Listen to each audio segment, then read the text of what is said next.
မင်္ဂလာပါရှင်ကျမဒီနေ့သင်ကြားမယ့် Excel သင်ခန်းစာကတော့ if function အကြောင်းပဲဖြစ်ပါတယ်ဒါဆိုရင် if function ဆိုတာဘာလဲ if function ကိုဘာကြောင့်သုံးရလဲဆိုတာကိုရှင်းပြချင်ပါတယ် if function ဆိုတာဟာ condition စစ်ထုတ်တဲ့ function ပဲဖြစ်ပါတယ် if function ကိုဘာကြောင့်သုံးရလဲဆိုရင်ကျမတို့အနေနဲ့เนาะဒီ real world မှာเนาะလုပ်ငန်းတွေလုပ်တဲ့အခါမှာเนาะဘယ်လုပ်ငန်းမှာမဆို business rule ဆိုတာရှိပါတယ်เนาะဥပမာပြောမယ်ဆိုရင်ကျောင်းတစ်ကျောင်းကိုစဉ်းစားကြည့်အောင်ကျောင်းတစ်ကျောင်းမှာကျောင်းသားတစ်ယောက်ဆံမွဲအောင်မှုအတွက်အမှတ်ဟာ39ထက်များဖို့လိုပါတယ်အဲ့တော့အမှတ်ဟာ39ထက်များရင်ဆံမွဲအောင်တယ်ဆိုတာဒါသူ့ရဲ့ဒီကျောင်းရဲ့ business rule ပဲဖြစ်ပါတယ်နော်အဲ့တော့အဲ့ဒီ rule နဲ့ပြေလည်တယ်ဆိုရင်ကျောင်းသားတွေဆံမွဲအောင်မယ်ဒါ pass ဖြစ်တယ်ပေါ့အဲ့ဒီ rule နဲ့မပြေလည်ဘူးဆိုရင်ကျောင်းသားတွေဆံမွဲကြမယ် fail ဖြစ်မယ်ပေါ့အဲ့တော့ business rule တစ်ခုမှာ condition တစ်ခုမှာအခြေအနေသည်နှစ်မျိုးဖြစ်နိုင်ပါတယ်ဒီ condition နဲ့ပြေလည်ရင်လုပ်မဲ့လုပ်နဲ့ဒီ condition နဲ့မပြေလည်ရင်လုပ်မဲ့လုပ်ဆိုပြီးတော့နှစ်မျိုးရှိနိုင်ပါတယ်အဲ့တော့အဲ့ဒီ condition တွေကိုစစ်ထုတ်တာကိုကျမတို့က if function နဲ့စစ်ထုတ်သွားမှာဖြစ်မယ် condition နဲ့ပြေလည်ရင်ဆိုတာကို condition true ဖြစ်တယ်လို့ခေါ်ပါတယ် condition true ဖြစ်ရင်လုပ်မဲ့အလုပ်နဲ့ condition နဲ့မပြေလည်ဘူးဆိုတာကို false ဖြစ်တယ်လို့ခေါ်ပါတယ် condition false ဖြစ်ရင်လုပ်မဲ့လုပ်နော်ဒီနှစ်မျိုးကိုကျမတို့ကခွဲခြားပြီးတော့စစ်ထုတ်ပေးရမှာဖြစ်ပါတယ်နော်အဲ့တော့လုပ်ငန်းခွင်တစ်ခုမှကြည့်မယ်ဆိုရင်လည်းနော်ဥပမာစက်ရုံအလုပ်ရုံတွေမှာပေါ့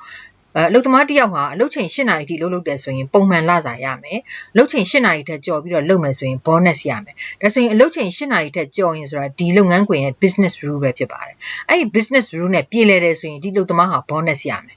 ဒါဟာ condition true ဖြစ်ရင် bonus ရမယ်ပေါ့နော်တကယ်လို့ဒီအလုပ်ချိန်က8နာရီထက်မကျော်ဘူး8နာရီအထိပဲလုပ်မယ်ဆိုလို့ရှိရင်တော့ပုံမှန်လစာပဲရမယ်ဒါကြတော့ condition false ဖြစ်ရင်လုပ်မယ်လုပ်ဖြစ်မယ်ဟုတ်ပြီနော်အဲ့လိုကိစ္စရပ်မျိုးတွေမှာကျမတို့ if function ကိုသုံးပြီးတော့လုပ်ငန်းလုပ်ဆောင်သွားရမှာဖြစ်ပါတယ်ဒါဆိုရင် if function ကိုသုံးပြီးလုပ်ငန်းလုပ်ဆောင်တဲ့ပုံစံမျိုးစုံကိုကျမစပြီးတော့ဖော်ပြပေးသွားမှာဖြစ်ပါတယ်နော်လက်တွေ့လဲ formula တွေရေးပြီးတော့ပြသွားမှာဖြစ်ပါတယ်ဒါဆိုကြည့်အောင်ပထမဆုံး if function for number ဆိုတာကိုစလုပ်ကြည့်အောင်ခုနပြောသလိုပဲကျောင်းတစ်ကျောင်းမှာနော်ကျောင်းသားတစ်ယောက်ရဲ့စံမွဲအောင်နဲ့ကြားတဲ့ကိစ္စတွေကိုကျွန်မစစ်ထုတ်ကြည့်ခြင်းပါတယ်နော်ကျွန်မလောလောဆယ်ရေးထားတာတွေဖြတ်လိုက်မယ်ဒီနေရာမှာနော်ကျွန်မစပြီးတော့ formula ကိုရေးပါမယ် equal if ဖြစ်ပါတယ်ပြီးရင်ဝင်ဖွင့်မယ်ဒီမှာကျွန်မ formula ရေးရတော့မယ်ဒီနေရာကိုစစ်ထုတ်မှာဖြစ်ပါတယ်နော်အဲ့တော့ဒီအမှတ်ပေါ့နော်ဒီအမှတ်ဟာ greater than 39ဒါကျွန်မရဲ့ business rule ဒီတောင်းရဲ့ business rule နော် business rule ကိုရေးလိုက်ပြီး condition နဲ့ပြေလည်ရင်လုပ်မဲ့လုပ်ကဘာလဲဆိုတော့ pass ပဲဖြစ်ပါတယ်နော် condition နဲ့မပြေလည်ရင်လုပ်မဲ့လုပ်ကဘာလဲဆိုတော့ fail ပဲဖြစ်ပါတယ်နော်မြင်ရမယ်ထင်ပါတယ်နော်ဒါကျွန်မရဲ့ formula ဖြစ်ပါတယ်နော်ဒီမှာရှိတဲ့အမှတ်ဟာ39ထက်များရင်အောင်မယ်မများရင်ကျမယ်နော်အဲဆိုမင်းချင်းနှိပ်လိုက်မယ်ဒါဆိုရင် fail လို့ပြပါဘာကြောင့်လဲဆိုတော့အမှတ်က30ပဲရနေတာပေါ့နော်ပြီးရင် formula ကို copy ကူးလိုက်ပါမယ်အောက်ဘက်မှာတော့88ဆိုတော့ pass ဖြစ်ပါတယ်เนาะအဲ့ဒါလေးကိုကျွန်မပြောင်းပြန်လုပ်ကြည့်မယ်သူ့ကိုအပေါ်မှာ66လို့ကျွန်မရေးလိုက်မယ်ဟော pass ဖြစ်သွားပါပြီအောက်မှာတော့22လို့ရေးကြည့်လိုက်မယ် fail ဖြစ်သွားပါပြီเนาะformula ကိုကျွန်မသူ့ formula နဲ့ပြပါမယ်တေချာမြင်အောင်လို့ပြပါမယ် formula တွေက show formulas ဒါ formula ဖြစ်ပါတယ်เนาะကျွန်မဒီပုံစံတိုင်းရေးလိုက်တာဖြစ်ပါတယ် formula ကို copy ကူးလိုက်တော့ relative cell ရဲ့သဘောအရ F6 ကနေ F7 ဖြစ်သွားတယ်အောက်ဘက်က cell တွေမှာလည်းဆက်ပြီးတော့အလုပ်လုပ်သွားပါတယ်ဟုတ်ပြီနော်ဒါ if function ကို numbers တွေနဲ့အလုပ်လုပ်တဲ့ပုံစံဖြစ်ပါတယ် formula ကိုကျွန်မပြန် off လိုက်မယ် if function ကို text တွေနဲ့လုပ်ကြည့်အောင်အဲ့တော့ဒီမှာဆိုရင်နော်ဒီ gender ပေါ့ gender က female ဆိုရင်ကျွန်မ miss လို့ပေါ်ခြင်းတယ်နော် gender က male ဆိုရင် Mr လို့ပေါ်ခြင်းတယ်ဟုတ်ပြီနော်အဲ့ဒါလေးကိုကျွန်မလုပ်ကြည့်ခြင်းပါတယ်ကြည့်အောင်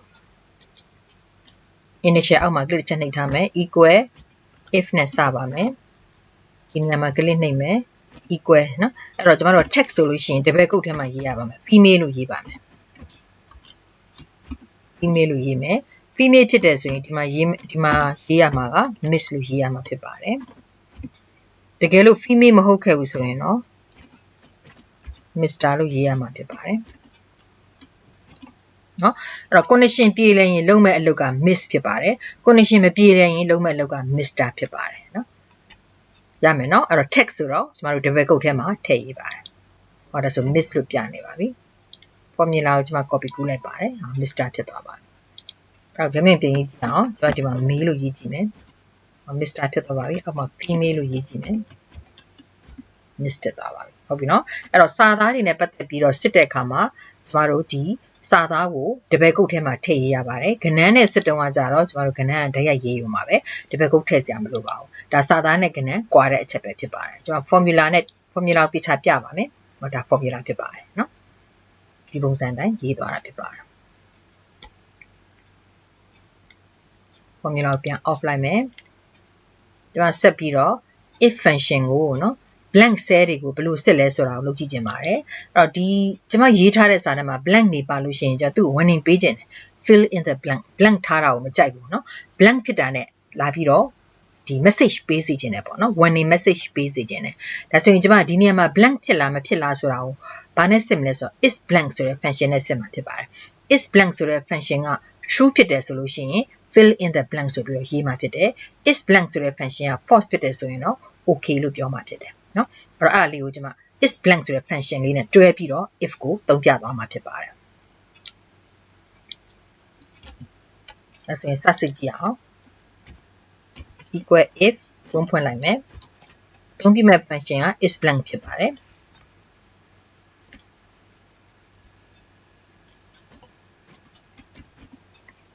blank ဆိုပြီးတော့ခွင့်ဖွင့်လိုက်မယ်ဒီမှာသွားစစ်မဲ့ cell ဒီနေရာဖြစ်ပါတယ် A10 မှာ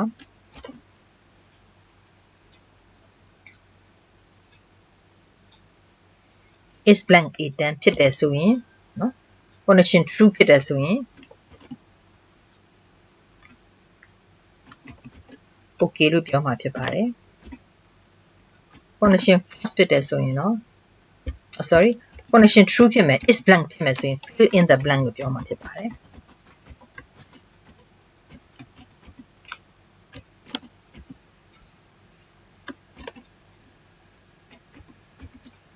blank မဖြစ်ဘူးဆိုရင်တော့ okay လို့ပြောမှာဖြစ်ပါတယ်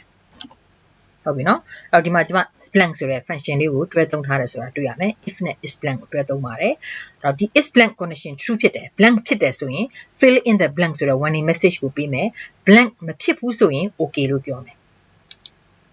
ဟောဒီမှာဆိုရင် okay လို့ပြောထားပါတယ်ရှေ့မှာ blank မဖြစ်ပါဘူး blank ဖြစ်တဲ့နေရာမှာတော့ fill in the blank လို့ပြောပါတယ်ဒါဆိုကျမဒီနေရာလေးကို blank ပေးလိုက်မယ်เนาะ fill in the blank ပါဒီနေရာကိုကျမပြန်ရေးလိုက်မယ်green လို့ရေးလိုက်မယ် okay ပါဟုတ်ပြီเนาะ formula ကိုကျွန်တော်ပြပါမယ်ဒီပုံစံနဲ့ရေးသွားတာပါเนาะ if is blank A10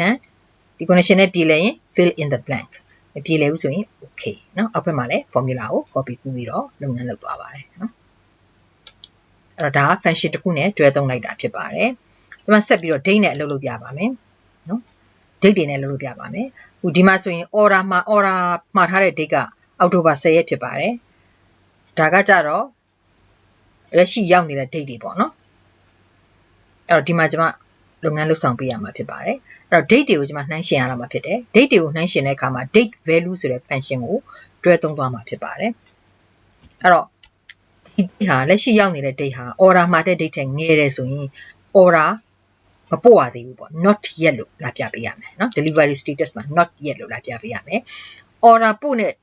date ကိုရောက်သွားပြီဒါမှမဟုတ် order ပို့တဲ့ date ထက်ကျော်သွားပြီဆိုလို့ရှိရင်ကျမတို့က deliver လို့လာပြပေးရမယ်ပို့ပြီးသွားပြီပေါ့နော်ဒါလေးကိုစစ်မှာဖြစ်ပါတယ်အဲ့တော့ date ချင်းချင်းကို compare လုပ်ပြီးတော့စစ်သွားမှာဖြစ်ပါတယ်ဟောဒီနေရာမှာကျမတို့တစ်ချက်မှုလုပ်ဆောင်မှာဖြစ်တယ်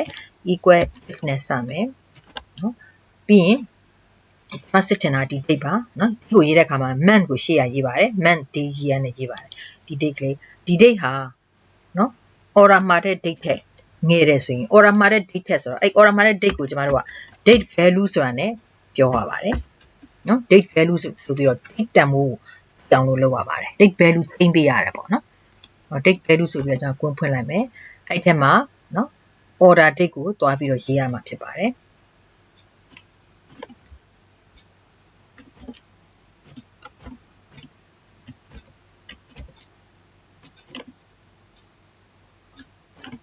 နော် date value order date ပါနော်အဲ့တော့ဒီ order date ထက်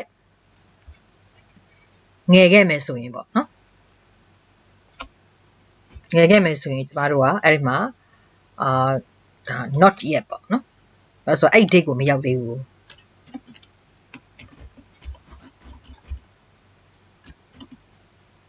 ငယ်လို့နော်မငယ်ဘူး order date နဲ့တူသွားပြီဒါမှမဟုတ်ကြီးသွားပြီဆိုရင် deliver လို့ပြောမှာဖြစ်တယ် ဟုတ်ပြီနော်စာသားတွေကိုဒီဘက်ကုတ်ထဲမှာထည့်ရပါတယ်ရမယ်နော်အဲ့တော့ဒီမှာကျွန်တော်တို့ဘာ function ကိုသုံးသွားလဲဆိုရင် value ဆိုတဲ့ function ကိုသုံးသွားတယ်ဒီတိုင်း 10/10/ နော်2020လို့ရေးရဆိုလို့ရှိရင်နားမလဲပါဘူးအဲ့ဒါလေးကို date value ချိန်ပေးရပါတယ်အဲ့တော့မှဒီမှာရှိနေတဲ့ date နဲ့နှိုင်းယှဉ်လို့ရပါတယ်အဲ့တော့ဒီရှေ့ရ date ကနော်ဒီကျွန်မ order ပို့ရမယ့် date ထက်ငယ်နေမယ်ဆိုရင် not yet order မပို့ရသေးဘူးဆိုတဲ့အဖြေကိုပေးမယ်အဲ့ဒီ date ထက် order ပို့ရမယ့် date နဲ့တူသွားပြီဒါမှမဟုတ်ကြီးသွားပြီဆိုလို့ရှိရင် deliver ဆိုပြီးတော့လာပြောမှာဖြစ်တယ် not yet လို့ပြောပါတယ် formula ကိုကျွန်တော် copy ပြုလိုက်ပါမယ်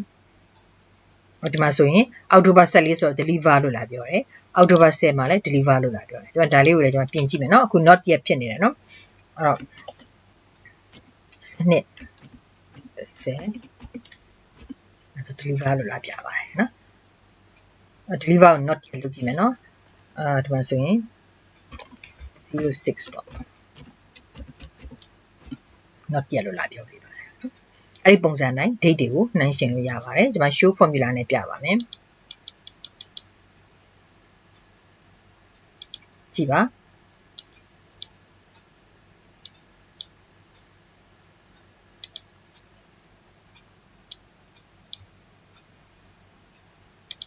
ဟုတ်ပြီနော်ဒီ formula အတိုင်းကျွန်မလုပ်သွားတာဖြစ်ပါတယ် date value ဆိုတဲ့ function နဲ့တွဲသုံးသွားတာဖြစ်ပါတယ်အဲ့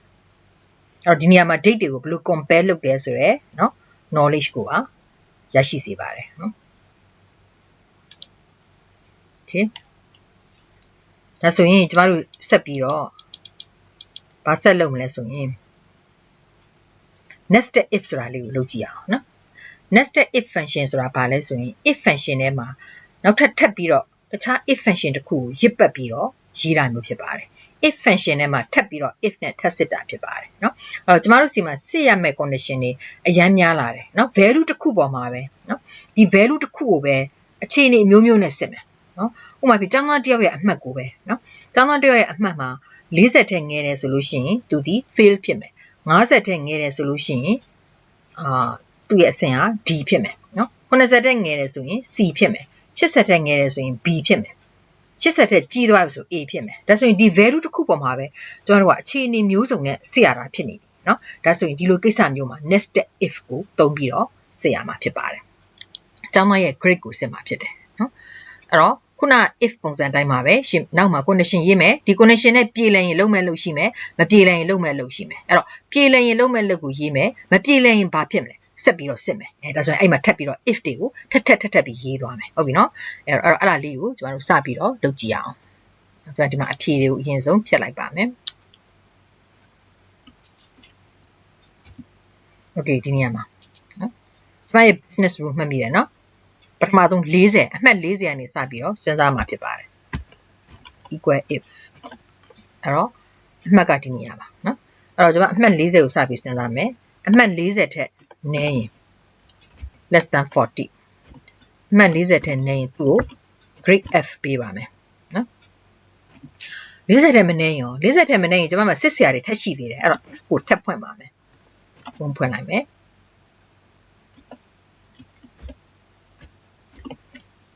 โอเค50ထက်နည်းရင်နော်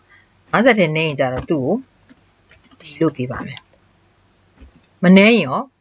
နော်မနည်းရင်ထပ်စစ်ဖို့လိုပါတယ်ဖွင့်ပါမယ်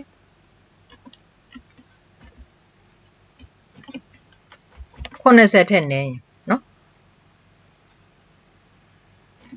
90ထက်နည်းရင်ကြတော့သူ့ကို grade C ပေးပါမယ်မနည်းရင်ရောမနည်းရင်ထပ်စစ်ဖို့လိုပါတယ်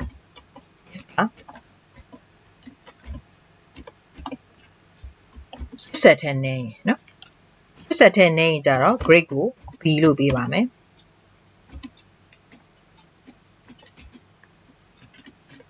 များရင်တော့ A လို့ပေးပါမယ်နော်အဲ့တော့80ထက်နည်းခဲ့ရင် grade B ပေးမယ်မနည်းခဲ့ရင်ရောတနည်းအားဖြင့်80နဲ့အထက်ဖြစ်နေရင်ရောကျွန်မထပ်စစ်စရာမလိုတော့ပါဘူး80နဲ့အထက်ဖြစ်နေရင် grade A ပေးလိုက်မှာဖြစ်ပါတယ်ဟုတ်ပြီနော်အဲ့တော့ကျွန်တော်ဒီမှာ gwin ပြန်ပိတ်ဖို့လိုလာပြီနော် if နဲ့စခဲ့တာကျွန်တော်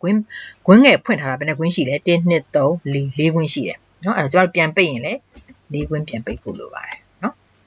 ဖွင့်4 gwin ဆိုလို့ရှိရင်အပိတ်ကိုလည်း4 gwin လုပ်ပေးရပါတယ်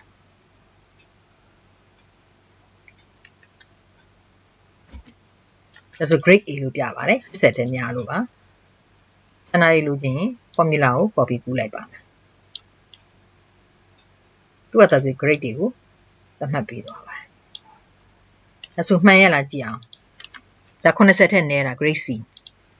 50ထက်နည်းတယ်နော်49ဆို50ထက်နည်းတယ် grade D ဟောဒါက40ထက်နည်းတယ် grade F ဒီကောင်80ထက်ကျော်သွားပြီ grade A 90ဆိုလဲ80ကျော်သွားပြီ grade A ဒီကောင်ဆိုရင်80အောက် grade B ဒီကောင်ဆိုရင်80အောက် grade C ဒီကောင်ဆိုရင်လည်း80အောက်ပဲနော်80အောက်50အောက်50အောက်မရောက်ဘူး80နဲ့50ကြာဆိုတော့ grade C ပဲဒီကောင်ဆို40အောက်ဆိုတော့ grade F ဒီကောင်40အောက်ဆိုတော့ grade F ဟုတ်ပြီနော်အဲ့တော့ကျွန်မ formula ပြပါမယ်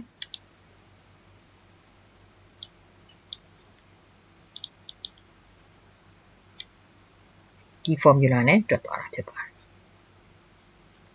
ပထမဆုံးကျွန်တော်တို့ဒီကြတဲ့ကိစ္စကိုအရင်စဉ်းစားတာဖြစ်ပါတယ်เนาะကြတယ်ဆိုလို့ရှိရင် grade F မကြရင်ကျွန်တော်တို့က grade တွေကဘာတွေရှိသေးလဲ D တို့ C တို့ B တို့ A တို့ရှိသေးတယ်အဲ့ထပ်ပြီးတော့စစ်ထုတ်ဖို့လိုတယ်ဒါကြောင့် if ထဲမှာနောက်ထပ် if ကိုထပ်ထည့်တာဖြစ်ပါတယ်เนาะအဲ့တော့50ထက်နည်းရင်50ထက်နည်းတယ်ဆိုရင် grade D ဖြစ်တယ်နောက်ထပ်ထပ်စစ်ဖို့လို့တော့ if ကိုထပ်ပြီးတော့ရေးပါတယ်ဒီက80ထက်နည်းရင် C grade C เนาะနောက်ထပ်ထပ်စစ်ဖို့လို့တော့ if ကိုထပ်ဖွင့်ပါတယ်เนาะ80ထက်နည်းရင် B เนาะဒါဆိုရင်နောက်ထပ်ထပ်စစ်ဖို့မလိုတော့ဘူးဆိုရင် grade A ပေးလိုက်ပါတယ်เนาะအဲ့တော့ if ထဲမှာနောက်ထပ် if တွေကိုရစ်ပတ်ပြီးတော့ရေးသွားတာဖြစ်ပါတယ်ဒါကို nested if နဲ့ရေးတယ်လို့ခေါ်ပါတယ်เนาะ value တစ်ခုပေါ်မှာ condition အမျိုးမျိုးနဲ့စစ်ထုတ်ခြင်းတဲ့အခါမျိုးမှာဒီလို nested if ကိုသုံးပါတယ်เนาะခွင်းတွေကိုသတိထားဖို့လိုတယ်အဖွင့်၄ခွင်းဆိုရင်အပိတ်ကိုလည်း၄ခွင်းရှိပေးရတယ်เนาะအဲ့ nested if တွေကအရင်များရင်တော့မကောင်းဘူးပေါ့เนาะperformance ကြတယ်ပေါ့နော် nested if တွေနဲ့အများကြီးစစ်ထားလို့ရှိရင်ဒီ result ရဖို့အတွက်ချိန်စောင့်ရတယ်เนาะ performance နှေးသွားတယ်เนาะအဲ့တော့သူ့ရဲ့တိတ်ပြီးတော့ condition တွေအများကြီးစစ်ဖို့လိုတာလဲဆိုလို့ရှိရင်เนาะအရင်အများကြီးစစ်ဖို့လိုတာလဲဆိုရင်တော့ဒီ nested if ကအဆင်မပြေပါဘူးတခြားနည်းလမ်းကိုသုံးဖို့လိုပါတယ်အခုလိုမျိုး5 6ခု9ခုလောက်ကတော့ပြဿနာမရှိပါဘူးเนาะအဲ့တော့ nested if ဒီ if ထဲမှာ if ကိုထပ်ပြီးတော့ရစ်ပတ်ပြီးတော့သုံးထားတာဖြစ်ပါတယ်เนาะအဲ့တော့ဒါလေးကိုလည်းရေးတတ်အောင်ကြည့်ထားဖို့လိုပါတယ် formula ပြန် off လိုက်မယ် okay ဒါဆိုရင်ကျွန်တော်တို့ဆက်ပြီးတော့ logical and နဲ့ logical or ကိုဆက်သွားကြည့်အောင်ကျွန်တော်အဲ့လေးနည်းနည်းရှင်းပြချင်ပါတယ်ကျွန်တော်တို့အခုအသုံးပြုတဲ့အခါမှာ operator တွေသုံးသွားတယ် relational operators ဆိုတာကြတော့ equal not equal greater than less than greater than or equal less than or equal เนาะဟုတ်ပြီနော်ဒါကိုကျွန်တော် relational operator လို့ခေါ်ပါတယ် logical operator တွေကကြတော့ and ရယ် or ရယ် not ရယ်ဖြစ်ပါတယ်เนาะကျွန်တော်တို့ခုနက nested if ကကြတော့ value တစ်ခုเนาะ value တစ်ခုပေါ်မှာအခြေအနေမျိုးမျိုးနဲ့စစ်သွားတာ grade F လား grade D လား grade C လား grade B လား grade A လားဒါမျိုးစစ်သွားတာเนาะအခုကျတော့ကျွန်တော်တို့စစ်ရမယ့် value ကတစ်ခုထက်ပိုလာမယ်ဥပမာမြန်မာစာအမှတ်ကိုလည်းစစ်ရမယ်အင်္ဂလိပ်စာအမှတ်ကိုလည်းစစ်ရမယ်သင်္ချာအမှတ်ကိုလည်းစစ်ရမယ်value တစ်ခုထက်ပိုတဲ့ value တွေကိုစစ်ချင်တဲ့အခါမှာကျွန်တော်တို့ logical operator တွေကိုသုံးပါတယ်။ဘာနဲ့ဘာလဲဆိုတော့ and နဲ့ or ပါเนาะ logical and ဒီเนาะ the and function is a logical function to test multiple conditions at the same time တစ်ချိန်တည်းမှာ condition အများကြီးကိုစစ်ချင်တဲ့အခါမှာ and function ကိုသုံးတာဖြစ်တယ်။ and function ဟာ returns true if all arguments are true and function ကဘယ်လိုမျိုးလဲဆိုရင်သူက arguments အားလုံးက true ဖြစ်မှသူက true ဆိုတဲ့အဖြေကိုပြန်ပေးမှဖြစ်တယ်။ဥပမာကျောင်းသားတယောက်ဆံမွေးအောင်မို့ဆိုရင်မြန်မာစာမှာလည်း39ထက်များရမယ်။အင်္ဂလိပ်စာမှာလည်း39ထက်များရမယ်။သင်္ချာမှာလည်း39ထက်များရမယ်။သုံးဘာသာစလုံးမှာ39ထက်များမှအဲ့ဒါကို argument အားလုံး true ဖြစ်တယ်လို့ခေါ်တယ်။တဘာသာမှာ40အောက်ရောက်သွားပြီဆိုရင်သူဒီဆံမွေးမအောင်တော့ဘူးเนาะ။သုံးဘာသာစလုံးမှာ39ထက်များမှသူဒီဆံမွေးအောင်မှာဖြစ်တယ်။အဲ့ဒါမျိုးကိုเนาะargument အားလုံး true ဖြစ်တယ်လို့ခေါ်တယ်ပေးထားတဲ့ argument အားလုံး true ဖြစ်မှာ condition ဒီเนาะဒီထွက်လာတဲ့အဖြေဒီလည်း true ဖြစ်မှာဖြစ်တယ်เนาะအဲ့တော့ဒါ and condition ရဲ့ကန့်သတ်ချက်ပေါ့เนาะတကယ်လို့ or ကိုသုံးမယ်ဆိုလို့ရှိရင်တော့เนาะ and function ရဲ့သတ်မှတ်ချက်ပေါ့ or function ကိုသုံးမယ်ဆိုလို့ရှိရင်တော့ or function ကလည်း multiple condition တွေကိုအပြန်တစ်ထဲဆက်တာမျိုးဖြစ်တယ်ဒါပေမဲ့ or function ကကြတော့ at least one argument တစ်ခုနဲ့ပြည်လဲပြီဆိုရင်သူက true ကိုပြန်ပေးမှာဖြစ်တယ်ဥပမာအဖြစ်ကျောင်းမတယောက်ဆံမွေးကြဖို့ဆိုရင်မြန်မာစာမှာလဲ40ထက်နေရမယ်အင်္ဂလိပ်စာမှာ40ထက်နေရမယ်သင်္ချာမှာ40ထက်နေရမယ်ဒါပေမဲ့သုံးဘာသာစလုံးမှာ40ထက်ဒီပြိုင်တစ်ထက်နေစရာမလိုဘူးတဘာသာမှာနေရင်ရပြီတဘာသာမှာ40ထက်နေသွားပြီဆိုရင်ဒီကျောင်းသားကဆံမွေးကြပြီ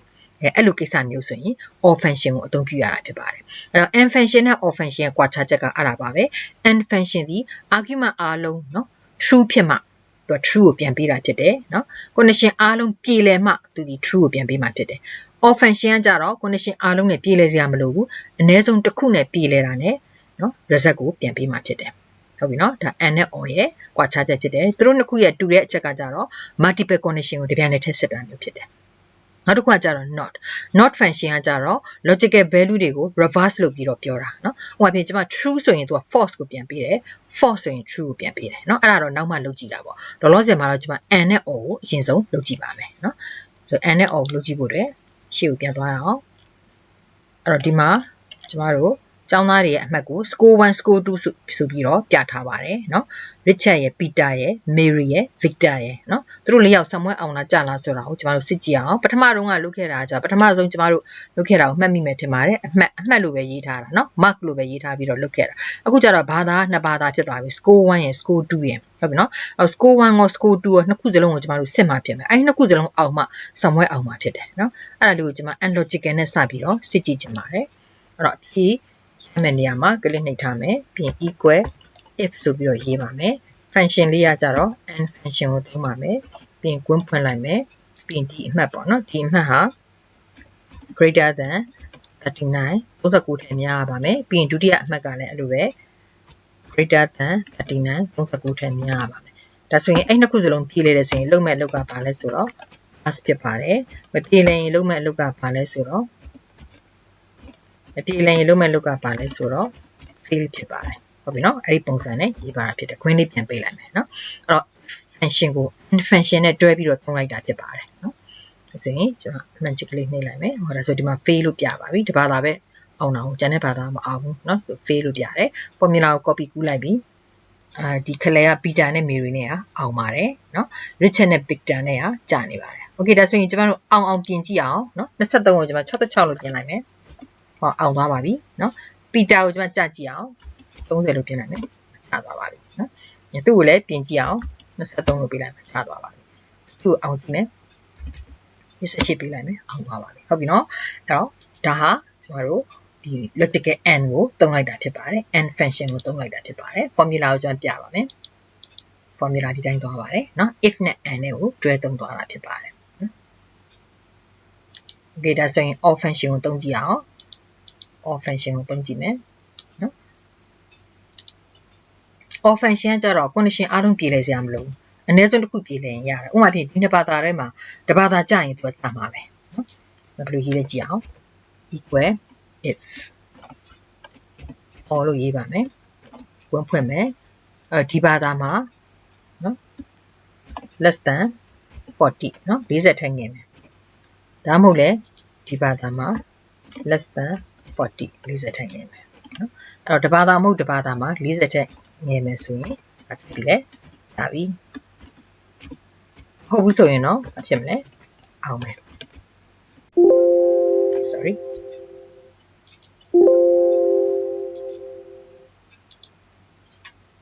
ခွင့်ငယ်လေးပြန်ပေးလိုက်မယ်နော်အဲ့တော့ or နဲ့စတယ်နော်ဒီဘာသာမှာ40ထက်ငယ်မလားဒါမှမဟုတ်ဒီဘက်ကဘာသာမှာ40ထက်ငယ်မလားเนาะတခုမဟုတ်တခုမှာ40ထက်ငယ်ပြီဆိုရင်ကျွန်တော်တို့က fail ကြတယ်เนาะမငယ်ခဲ့ဘူးဆိုရင်တော့ pass အောင်မယ်ပေါ့เนาะ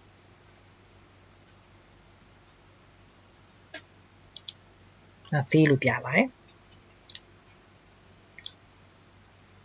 ဟုတ်ပြီเนาะအဲ့တော့ဒီမှာတော့သူကကြတဲ့ကိစ္စကိုဥတီပြီးတော့ရေးတာခုနက and condition ကကြတော့အောင်တဲ့ကိစ္စကိုဥတီပြီးရေးတာเนาะအဲ့တော့ကျမတို့လုပ်ငန်းလုပ်မဲ့အခြေအနေပေါ်မူတည်ပြီးတော့ and logical နဲ့စစ်ရမလား and function နဲ့စစ်ရမလား or function နဲ့စစ်ရမလားဆိုတာကိုကိုယ့်ဘာသာကိုရွေးချယ်ရမှာဖြစ်ပါတယ်เนาะ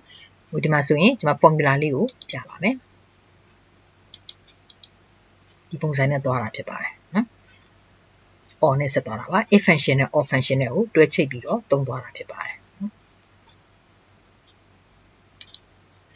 ဒါဆိုရင်ကျမတို့เนาะဒီ or function နဲ့သုံးတတ်ပြီး and function နဲ့သုံးတတ်ပြီး nested if လည်းသုံးတတ်ပြီး not ဆိုတာလေးသုံးကြည့်ခြင်းပါတယ်เนาะ not ကကျမခုနပြောခဲ့သလိုပဲ the Microsoft Excel not function returns the reverse logical value လို့ပြောပါတယ်เนาะဒီ reverse လုပ်လိုက်တာပေါ့ကျမ true ဖြစ်နေတဲ့အချိန်ဆိုတော့ false လို့ပြောမယ် false ဖြစ်နေတဲ့အချိန်ဆိုတော့ true လို့ပြောမယ်เนาะအဲ့တော့သူ့ကိုဘယ်လိုသုံးလဲတော့ကြည့်အောင်ဒီမှာ check လုပ်တဲ့ check လုပ်တဲ့စင်းစရာလေးတစ်ခုပေါ့နော်ဒီနေရာမှာကျွန်မကဏ္ဍလို့ရေးရင်သူက number လို့ပြောရမယ်နော်ကျွန်မစာသားရေးရင် text လို့ပြောရမယ်နော်အဲ့လိုသွားမှာဖြစ်ပါတယ်အဲ့တော့ကျွန်မတို့ကဒီနေရာမှာရေးတဲ့ကောင်ဟာစာသားဟုတ်သလားလို့ကျွန်မဆက်လိုက်မယ်နော်စာသားမဟုတ်ဘူးဆိုရင် number လို့ပြောပေးမယ်စာသားဟုတ်တယ်ဆိုရင် text လို့ပြောပေးမယ်နော်အဲ့တော့ကျွန်မဘာနဲ့တွဲသုံးမလဲဆိုရင် is text ဆိုတဲ့စာသားဟုတ်သလားဆိုရယ်စစ်တဲ့ function လေးနဲ့တွဲသုံးမယ်နော်အဲ့ဒီ function လေးနဲ့တွဲသုံးမယ်ပြီး not function ကိုပါတွဲသုံးမယ်နော် okay စပြီးလုပ်ကြည့်အောင်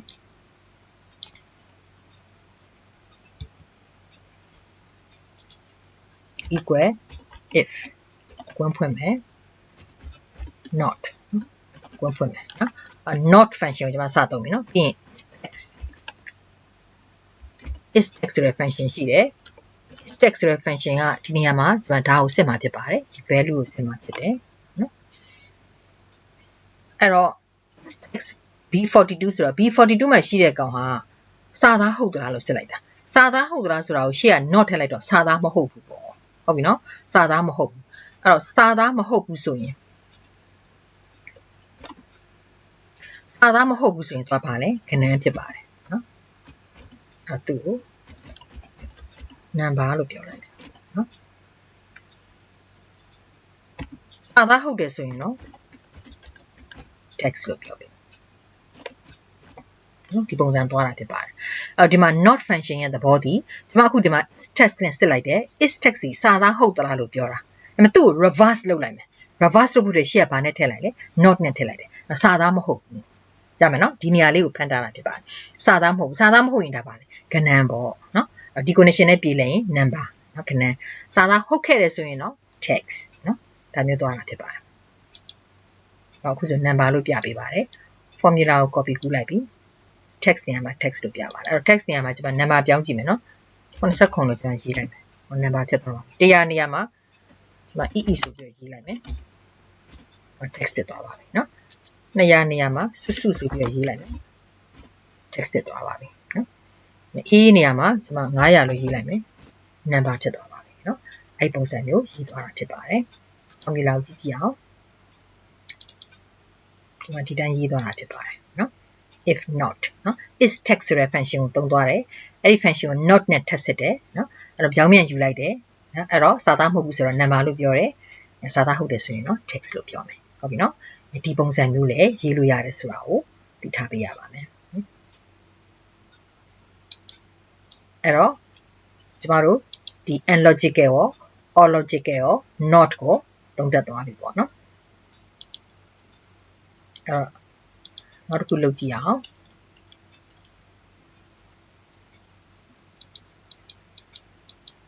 အဲ့တော့ခုနကတော့ကျမတို့ nested if statement ကို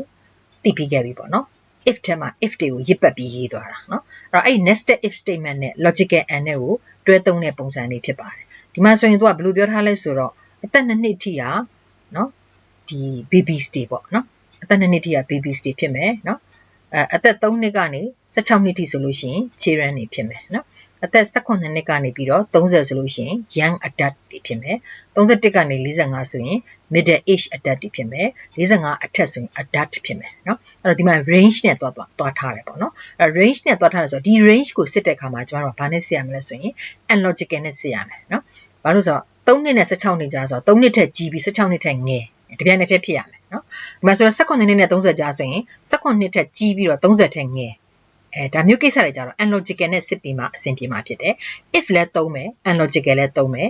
ပြီးရင်ကျမတို့ကဒီ condition တစ်ခုနဲ့ပြေလည်ရင်နောက်ဥပမာပြထားပါဒီ2နှစ်အထိဆိုလို့ရှိရင် babies 2နှစ်အထိမဟုတ်ခဲ့ဘူးဆိုရင်ဆက်စစ်ဖို့လိုတယ်เนาะ young adult လား adult လား children လားအဲ့တော့ if ထဲမှာနောက်ထပ် if တွေကိုထပ်ပြီးတော့ရေးသွားရမှာဖြစ်ပါတယ်ရမယ်เนาะအဲ့တော့အဲ့ဒါလေးကိုကျမတို့လုပ်ကြည့်မှာဖြစ်ပါတယ်အခုဒီမှာရေးထားပြီးသားလည်းရှိပါတယ်เนาะအဲ့ဒါကိုကျမမရေးပြတော့ဘဲနဲ့ကျမ formula လေးပဲပြလိုက်ပါမယ်เนาะ formula လေးပြလိုက်ပါမယ်ဒီပုံစံရေးရတာဖြစ်ပါတယ်စပြီးတော့ကြည့်အောင်ကျွန်တော်ခုနကတော့ nested if နဲ့ရေးသလိုပဲ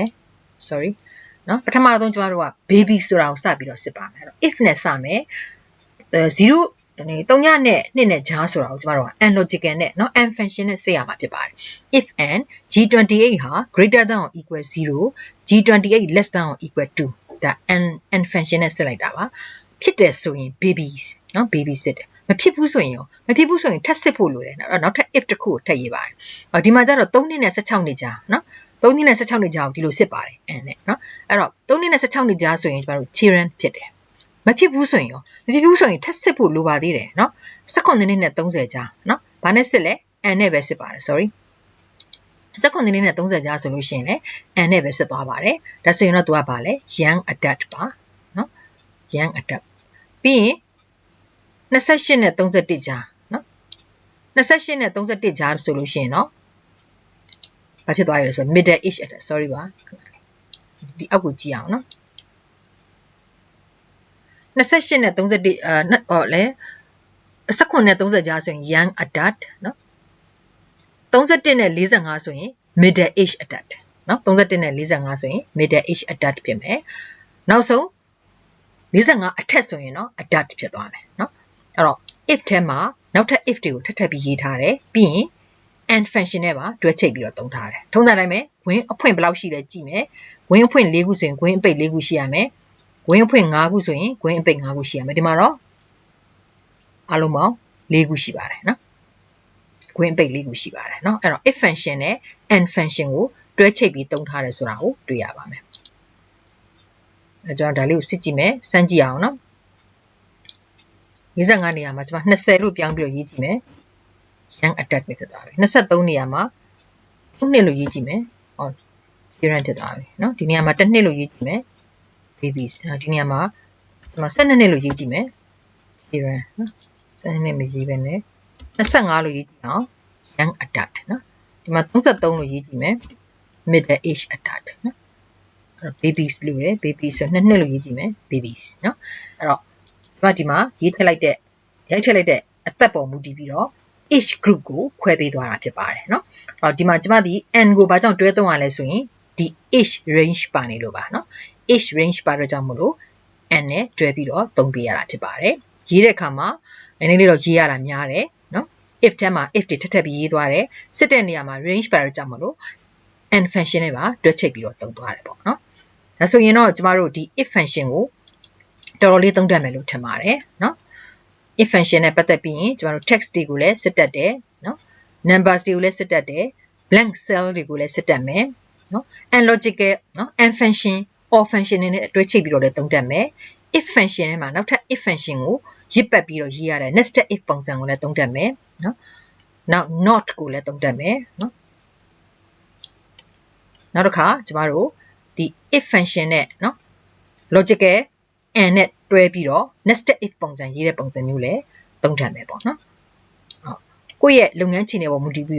ပြီးတော့နော်ဘယ်လိုပုံစံမျိုးစစ်ထုတ်ရင်အဆင်ပြေမလဲဆိုတာကိုကိုယ့်ဘာသာကိုစဉ်းစားရမှာဖြစ်ပါတယ်နော်